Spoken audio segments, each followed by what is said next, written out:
Do you like conversation on a variety of topics? Feel like no one wants to talk about the things that interest you? Tired of only hearing the same political, sports, or catastrophe talk? Yeah, we feel that way too. Join two high-functioning geeks as they discuss just about anything under the sun. We can't tell you what we'll be talking about each week because we don't know where our brains will take us. It will be an interesting conversation though, so hang on and join us. Here comes the Relentless Geekery.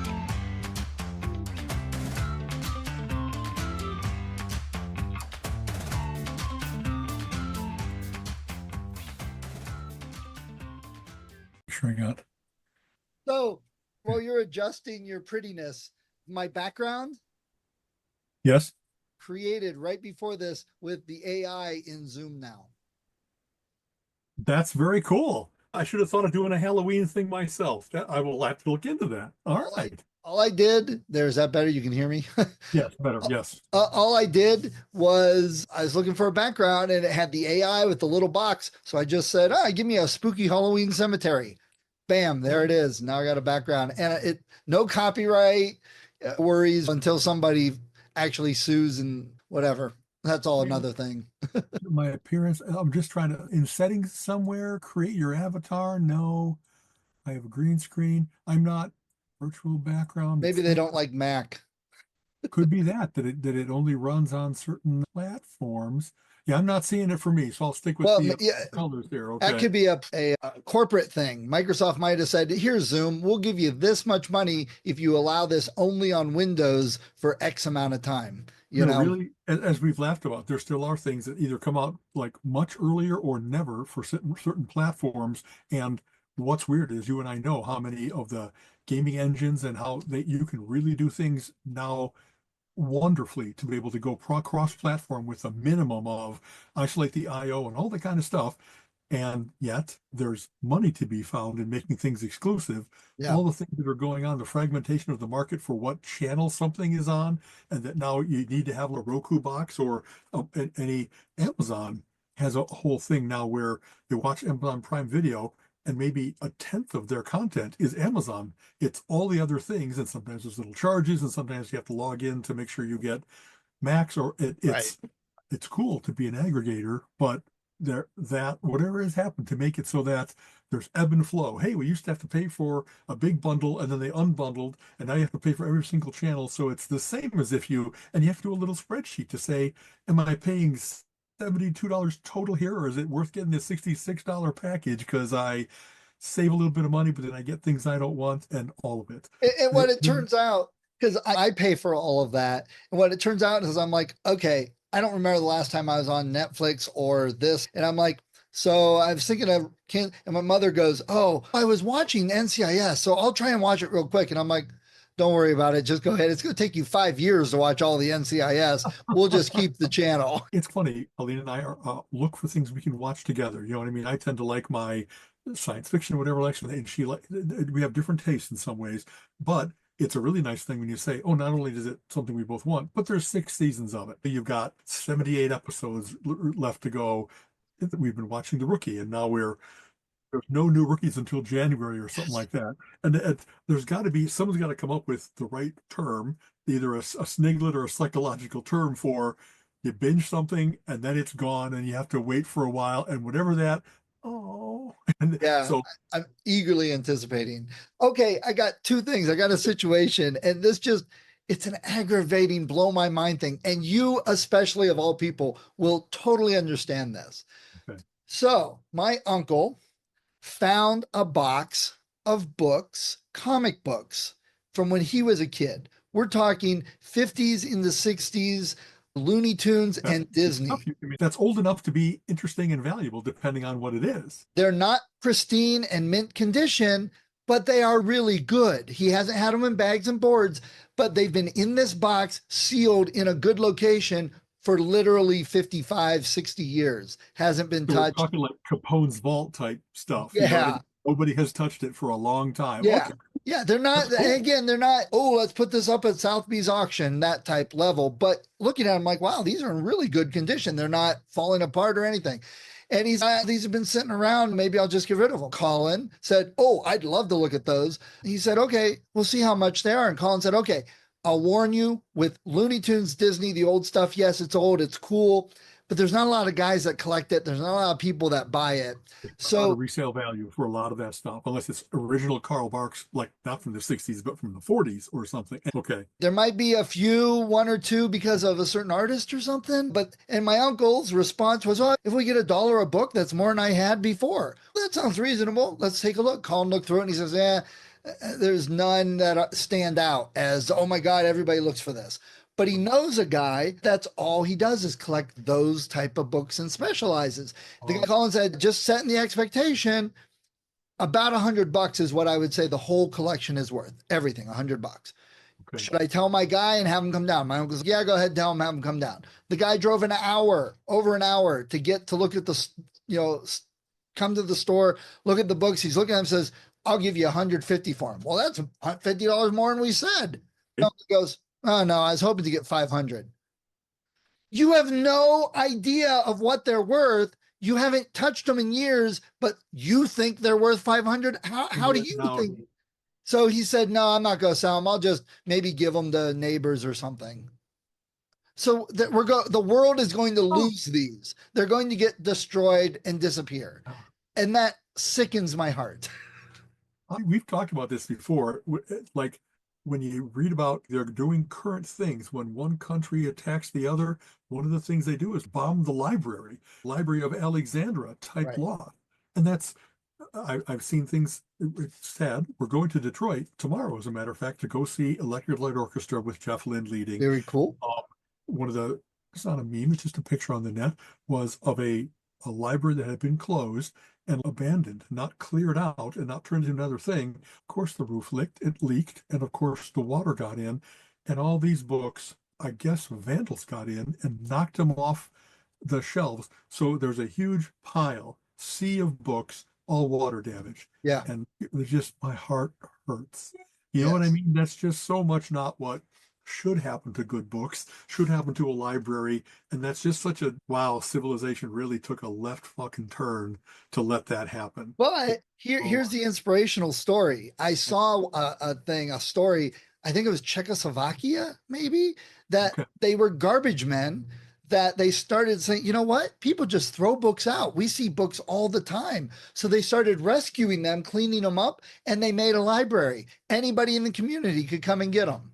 Thank you, because I saw that same heartening story and that I was going to go there. And then that's sorry. Really, no, that's fantastic though, because that's just what, for everyone of the heartbreaking case, there's also, I don't know, a lady retired and she decided that she wanted to have people, well, especially kids reading. In retirement, she's running like her bookmobile. Remember when those used to come around? They'd go from school to school and they'd borrow 2 books. Colleen actually has a heartbreaking story of, she borrowed a book that before she knew how to read cursive, she didn't realize the book was in cursive. Wow. And out of her precious 2 books for that month, one of them was unreadable. So you could Rosetta Stone it. You could figure it out if you knew enough about, I think it was Babar or something like that. Babar the elephant.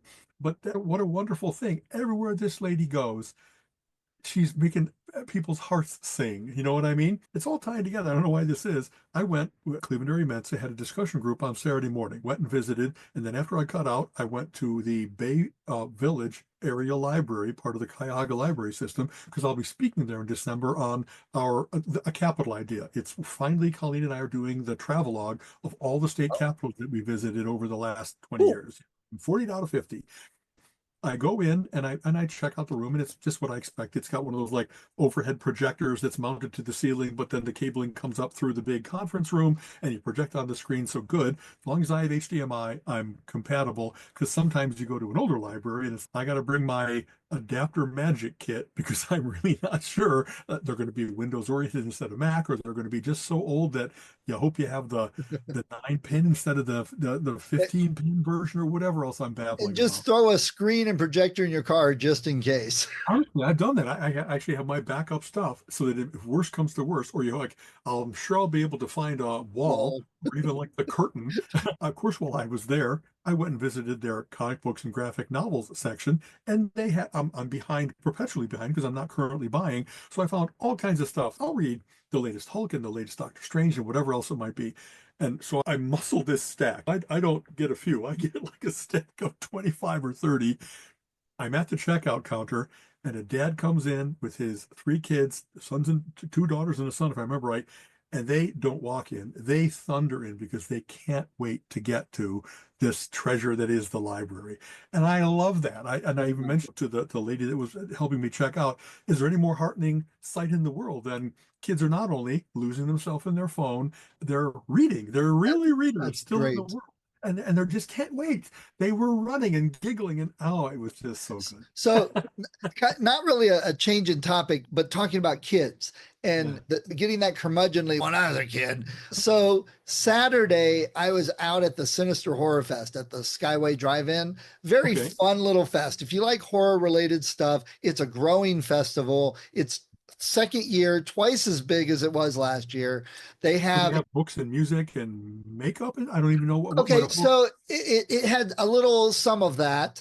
There were some independent horror film people there, some actors and directors. They did have a band come in and play. They did do a costume contest. They did trick or treating. They did pumpkin carving. They had Great. vendors. And then at night, they had two screens, like a drive in, and they showed horror movies. I Well, got to the watch, October experience. That's great. yeah, Okay. yeah, it's a good little festival. But for the trick or treat, I there were so many kids that came up and had no costume on whatsoever. And I'm thinking, I really want to say, go away. I really can't.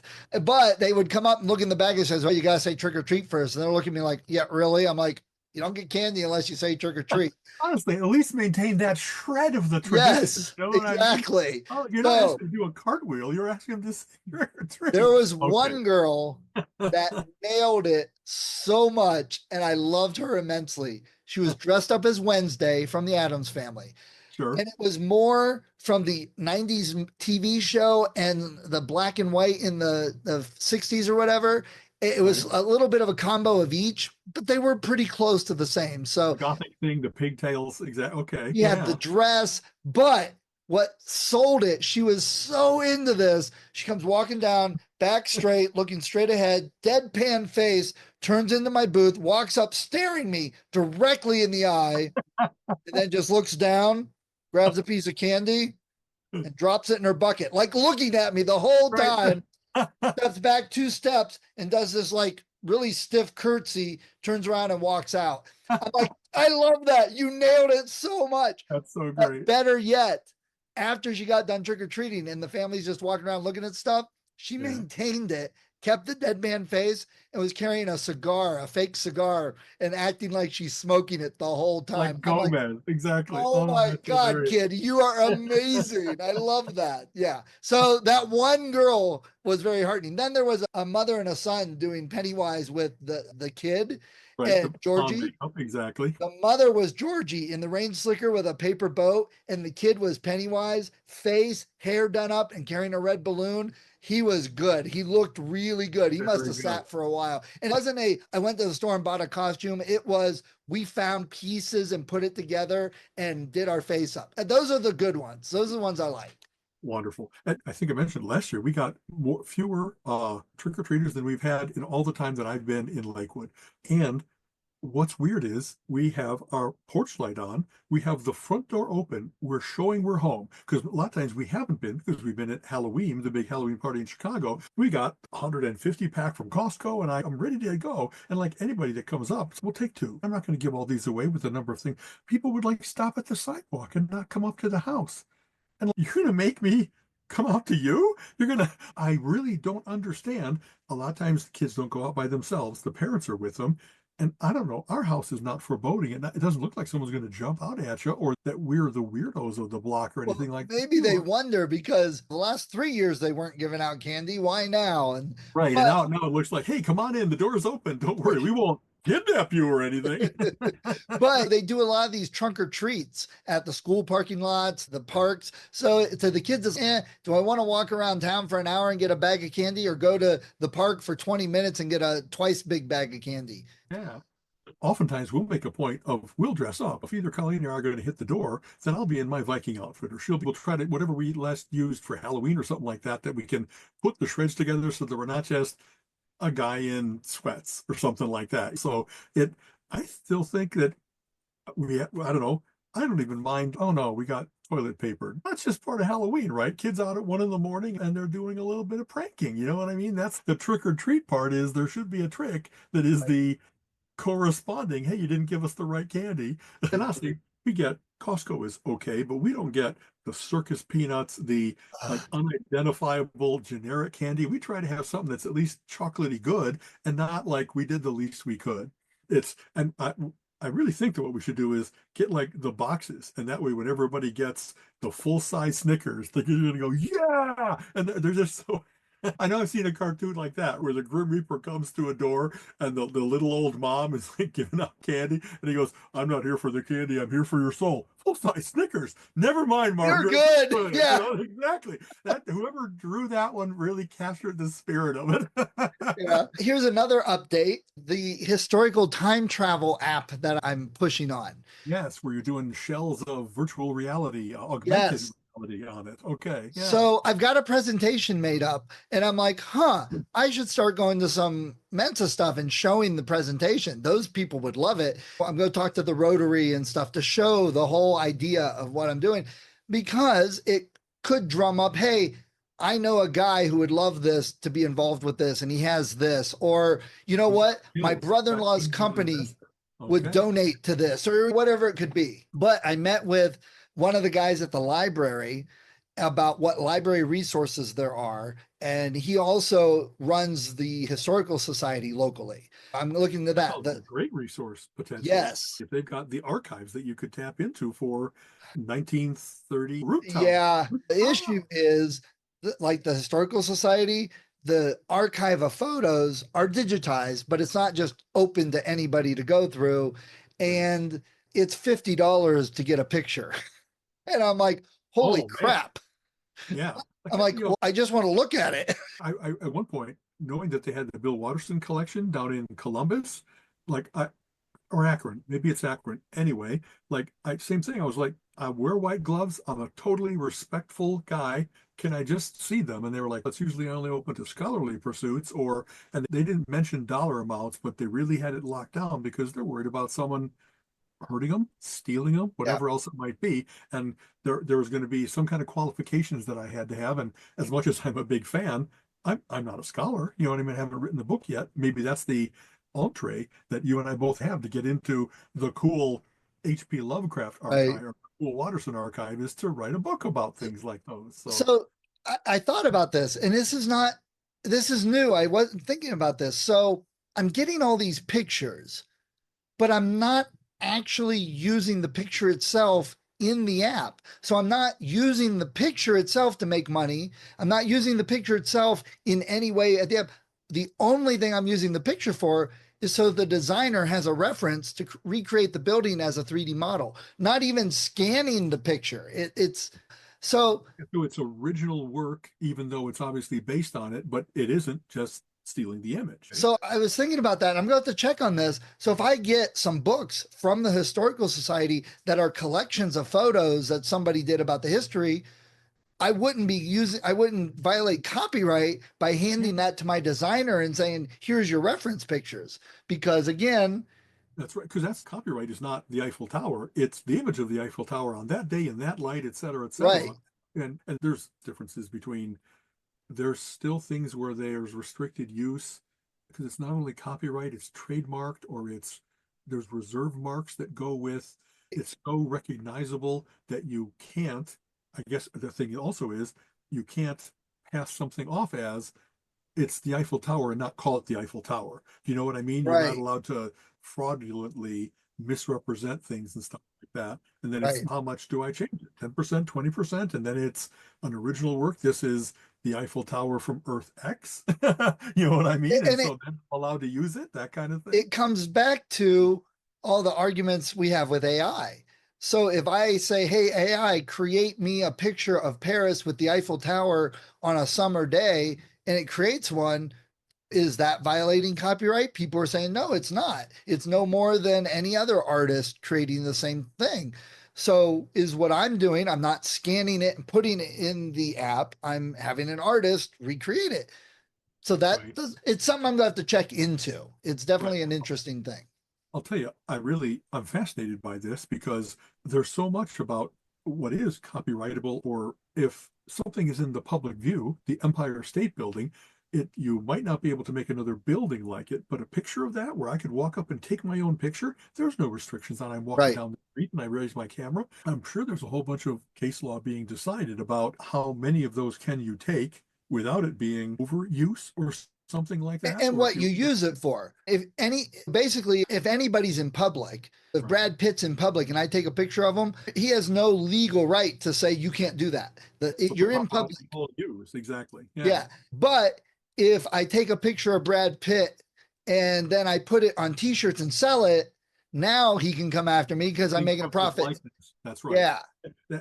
I know that from what contracts I've had a chance to look at in the course of my life, all those things have had to be added. You know what I mean? Everybody that worked in old TV, they find out if you didn't talk about digital reuse and, you are missing out on, you still have the right to not only the replaying of that particular episode, but any, what do they call it? Resulting works, or works that use enough of what the original premise is that you can't just redo the honeymooners. You have Right. to pay for the rights to the character names, the likeness on the sets, the likeness of the characters. And even then there's, when we first started to have sampling in music, I know there's law that says specifically it's 6 seconds is okay and 7 seconds is too much. And it depends on what you're doing with it too. Because like video, if you're using a clip, and I honestly don't know, I'm speaking out on my side of my head here, but if you're using a clip and it's being used like for education, or if you're doing a review analysis, that's different than just using a clip. So My presentations nowadays ends with the big disclaimer page that says, I know that all of the rights of every bit of artwork and every trailer that I showed during this presentation, they all, of course, adhere to the people that originally created it, but I get a cat can look upon a king. I can talk about those things and I can give you a quick shot of what I'm talking about so that you know what I'm talking about, as long as I don't act as if I am the owner and the creator. And same thing, I made right, no profit. I'm doing this for a free Mensa presentation or a free library presentation. So I almost always I just then, and you know what? If they're going to sue you, they're going to sue you. And if they're decent, then they won't. right, There's been so many interesting cases about like Lego and how various different companies that handled it really well or really poorly with, if you want to have something become like part of the cultural consciousness, then you don't mind Kleenex becoming the eponym, right? The name for that thing. And right. a lot of places they fought for a long time to make sure that nobody called anything but Vaseline. It's petroleum jelly otherwise. But don't you want it to be that when people think of what your product is, I get Vaseline. I some I know, for instance, that Lego is one of the ones where they actually did an about face. They really were quite restrictive about their Mindstorms things and how people were creating things that were only allowed. And then they said the way that we're going to get this thing to explode is to say, hey, everybody, do anything you want, and then just make sure that the Lego logo appears somewhere, or that you say this was done using real Legos, not Duplo or whatever else it might. And you saw the big exhibitions and there's people that make a living now out of, I'm going to recreate the Titanic. You know what I mean? Well, remember, back when we first started going to concerts, you couldn't take pictures, you couldn't take a recording, except for the Dead. The Dead allowed it. They had a whole section. And then people started getting digital cameras, and then it was on our phones, and they couldn't stop everybody from their phone. And suddenly everybody's taking pictures, and and YouTube and some of the artists were attacking people. No, that's art. You can't, that's copyright. You can't post that. You can't do this. And then suddenly somebody said, hold on a second. Do you understand that we had pictures taken at every concert and we had videos taken that people shared all over, and we had more people coming to the concert and buying our tickets? Right. They Really? that Oh, really? Yeah, we made viral money. It effect. was free advertising. And that's the same type of thing with movies. Me and Colin were talking about it last night. We went and saw Wild Robot. I think it's one of my favorite movies of the year. Okay. It was I'll have to go see that. it was Yeah, so good. we've stopped bringing popcorn into the house because it's one of those things that Colleen can't stop eating it, and it isn't, you know what I mean? So we're only going to do it at movies now. But even then, I want to go see Megalopolis. I want to go see a Wild Robot. I can't believe I didn't see Venom just came out, but something even Is was it Venom out? I thought Venom was still coming. maybe it's still coming out. Joker 2 just came out. Joker 2. How was I not there Thursday at midnight? The tradition of every comic book Right. movie. And yet, I don't know. Maybe because we got the big screen TV at home and we're not looking Right. for date night in that way or whatever it is, but our habits and tastes have changed. Jane. So, We were talking about that, and I was like, back in the day, you'd have a hit book.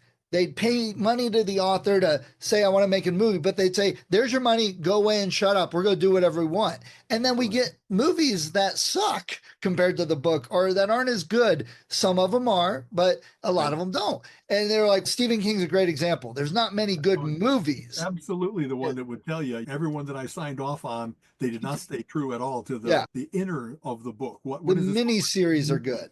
That's okay. Really. And I think like him, George Martin, a couple of them have started to be more involved now with Yes. productions being, and then you can see the guiding hand on the rudder. It really is more like what you want that version of it to be. Yes. It might be. Yeah. Yeah. And they found, if we let the author be a part of it, it's not a problem that it's going to be drama and arguing, blah, blah, blah. They actually want the product to succeed, and they're very helpful. And you can see that love in some of the movies. I know the new Salem's Lot is out. I haven't watched it yet. Me and Reese are going to watch it for our annual horror fest. So we'll see how that goes. Okay. I think that some part of what it doesn't have to only be true to what went on in the book. It has to be like, that character would not say that if it was the character that appeared in the book. There's a spirit to things. Yes. If they've written that well, or you can't change the ending or have it, you know what I mean? There's any number of things that to me are the cardinal failings of where, wow, how did Jason end up in space? Or something like that. You know what I mean? Talking about that over the weekend. But sometimes, having said that, I know I've seen things where it was a mashup.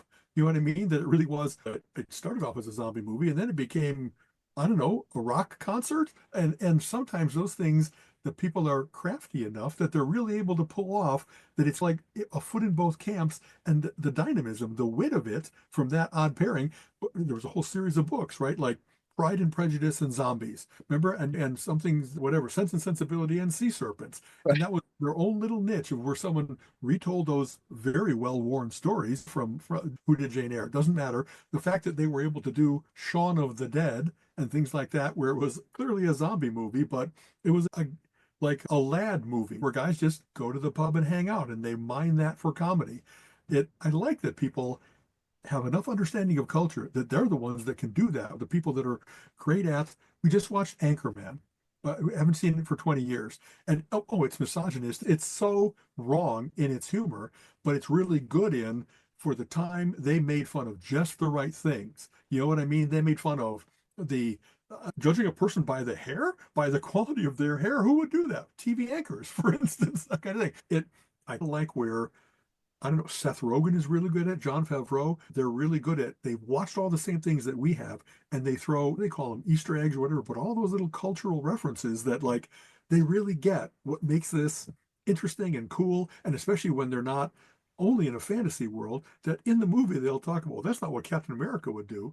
You know what I mean? That they reference the same things that we do about those oddly archetypes aren't real things. They're the movies and the books and the music that we've listened to. So I really like that well-informed view of things. And I've never been upset by a movie that doesn't do a book scene by scene identical. What's the point? It's like going to a concert where they stand there and they play the songs from the album and they sound exactly like they did in the album, and they don't do anything for it. This is supposed to be entertainment.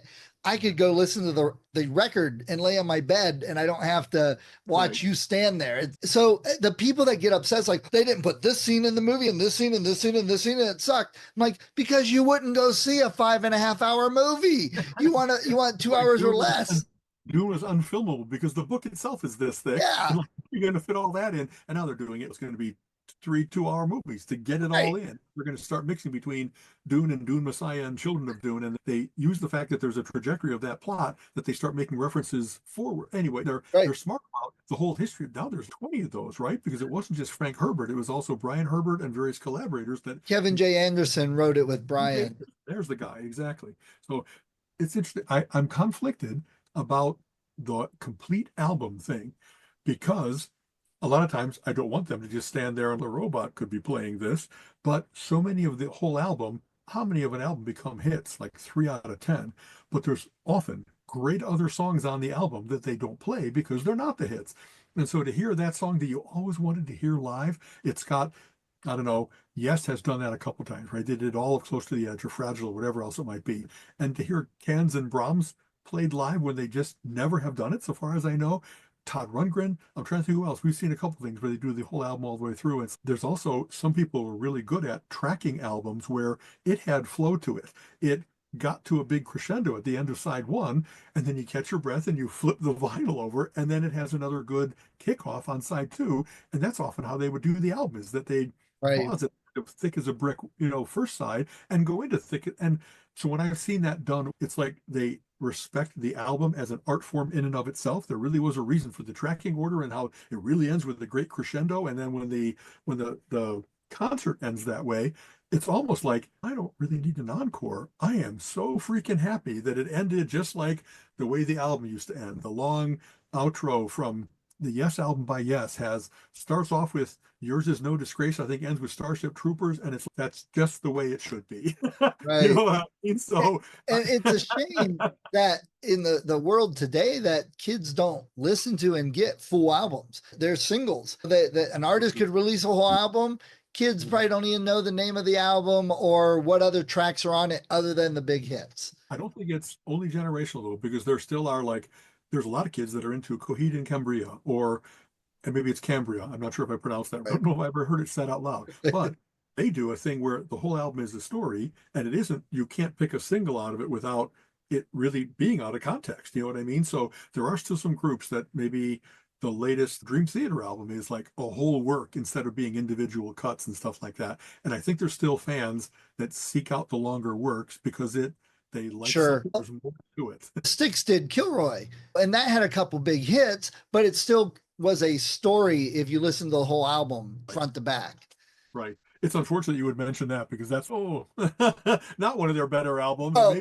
Maybe they should have had the 2 or 3 good songs and not tried to make it into an opus. But anyway. but actually, I enjoyed the album. Whenever I got it, I was 12 or something. So I'd never heard like a rock opera. I hadn't heard all of Tommy or some of the other stuff. So that was like my first intro to that. So there's still some tracks that I enjoy because it has a memory thing. I hear you. In fact, that and Paradise Theater both have the entire album hangs together well. Good for Styx for attempting those things. That was a lot of the first sign of that Dennis DeYoung wasn't just a hit writer, that he actually had a show, a bigger work, like doing a Broadway show in mind. And then he defected from the group because he so much wanted to do that, play Pontius Pilate or something like that. And the group got tired of waiting for him to come back from dabbling in Broadway and stuff like that, right? I'm pretty sure that's part of the Styx unfortunate breakup and stuff like that. So it's funny you mentioned Broadway and stuff because that's what the Joker 2 movie is supposed to be. It's supposed to be a musical. Interesting. Okay. Oh, you didn't know that? No, I did not. Okay. Oh, yeah. What I know is that it's the Joker and Harley Quinn. So I'm curious to see how they play those things out. I remember the first one being like it wasn't a superhero movie. It was a character study. It was like what happens when a guy goes mad, when a guy has like nowhere else to turn. And so I'm thinking it's going to be a little bit of that. If you've already seen it, are there any other superhero things besides Joker and Quinn? You know what I mean? He doesn't interact with Batman, for instance. I'm pretty sure. No, because, and this was the thing, like you said about this particular set, it's not related to any of the Batman movies. It's not a part of any other world. It's its own separate thing. It's not meant to be the epitome origin of the Joker. If you've read the comics, if you've seen the movies and you come here expecting to see Joker's origin, it's not that. It's like you said, it's its own unique viewpoint on the Joker. Yeah, I'll tell you.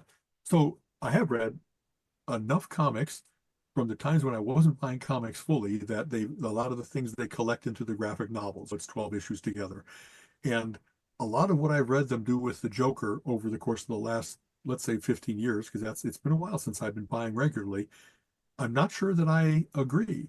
I liked it when he was an individual and a force for chaos and crazy, but also occasionally funny. They've now tried to make him so much into an arch villain, and that there's not only one Joker, there's multiple versions of him, either from multiple dimensions and vibrational planes, or that there's even been all along multiple Jokers, and that one of the reasons that the they're trying to collect retcon things. So they explain, here's why he really was a homicidal maniac over here, but was a goof over here. And here's why he was very much a loner versus joining up with the secret society of supervillains. That there actually were different people that assumed the mantle over the course of time. And they each brought their own style is not the right word, their own craziness, their own insanity to it. And I don't know. I let a lot of the inconsistencies go because he's insane.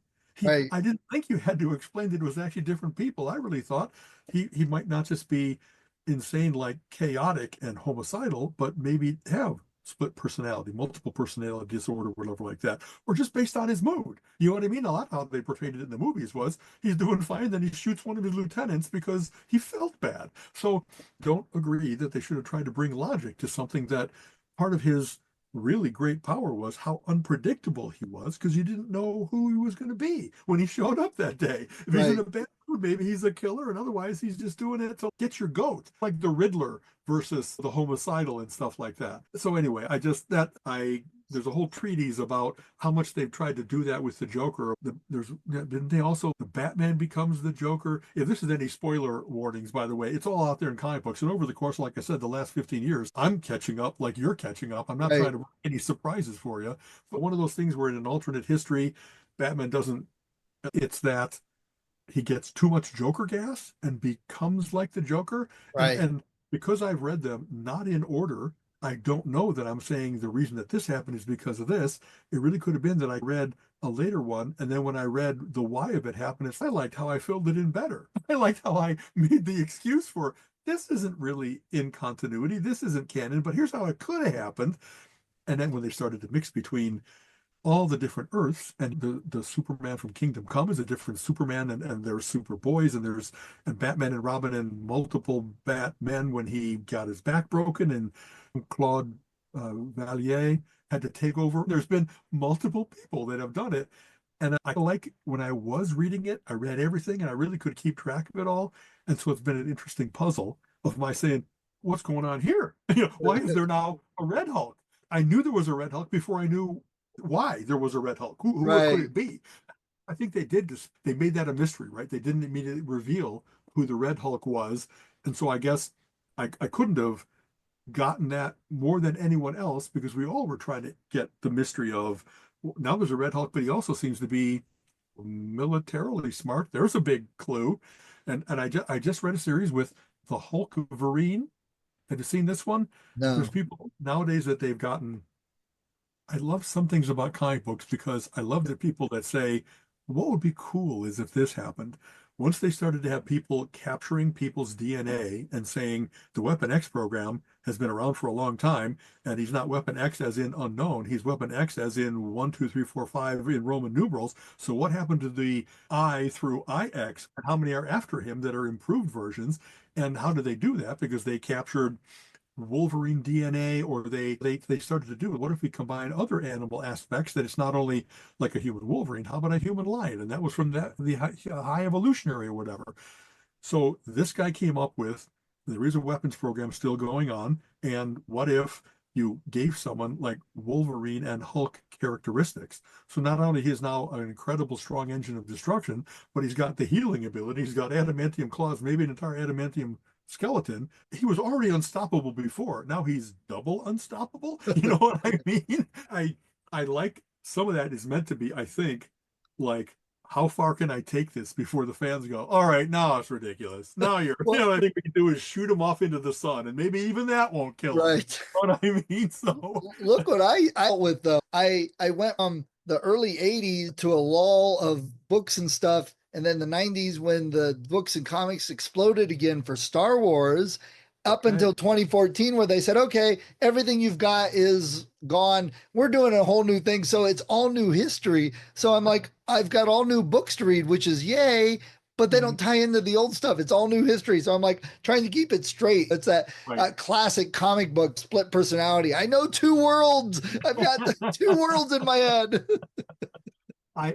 Because I've been rereading some older stuff or finding new stuff that's now been collected, there's some part of my mind that wants it all to hang together. So I'm trying to find how it all links. Was it someone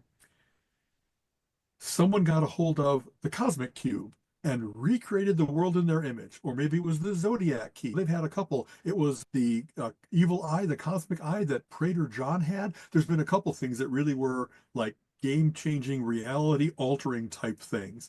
And if they do that well, it can be almost always, unfortunately, it seems to be done, and then someone finds a way to defeat them, and whoop, it all goes back to the way it was. But once in a while, it's like maybe that universe kept going, and that the one that we're back in now, it's just a different timeline, but that timeline of the X-Men in the future where the Sentinels won, or the Weird World, War World, Mojo World, that they're all just separated by a very thin veil, and occasionally they intrude. So the whole thing of Watchmen and them finding a way to integrate the Watchmen universe into the DC universe, and then they actually had, how did this go? They introduced things where a guy was really doing devilish things, but he looked a lot like Alfred. And so what Batman's butler is now a corrupted individual. He's a spy. He's always been a spy. What's going on with the Batman? And then they found a way to work that together so that it was actually an alternate version, like from that, the Watchmen universe. I'm not sure if they've named that one. And if you haven't read it, they did the Doomsday Clock, a sequel, a successor to the Watchmen.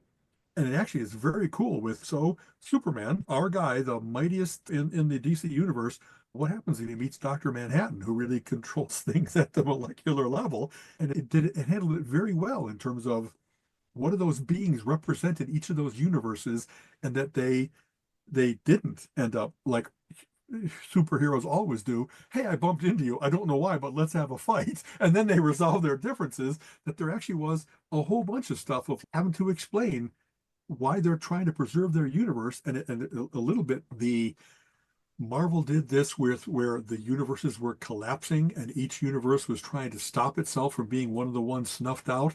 So all the Reed Richards of all the various different universes, the smartest people in each universe, were getting together and trying to can we make a big plan?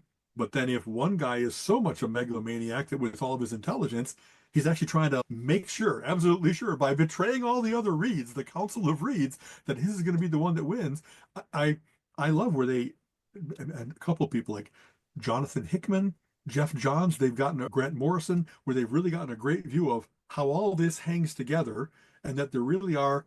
Grant Morrison at one point did a big chart of the DC multi-omniverse, whatever you call that, all that collected, and that indeed, not only is Earth 1 and 2 and 3 and X and the Crime Syndicate world, but like the Captain Carrot world is a real world.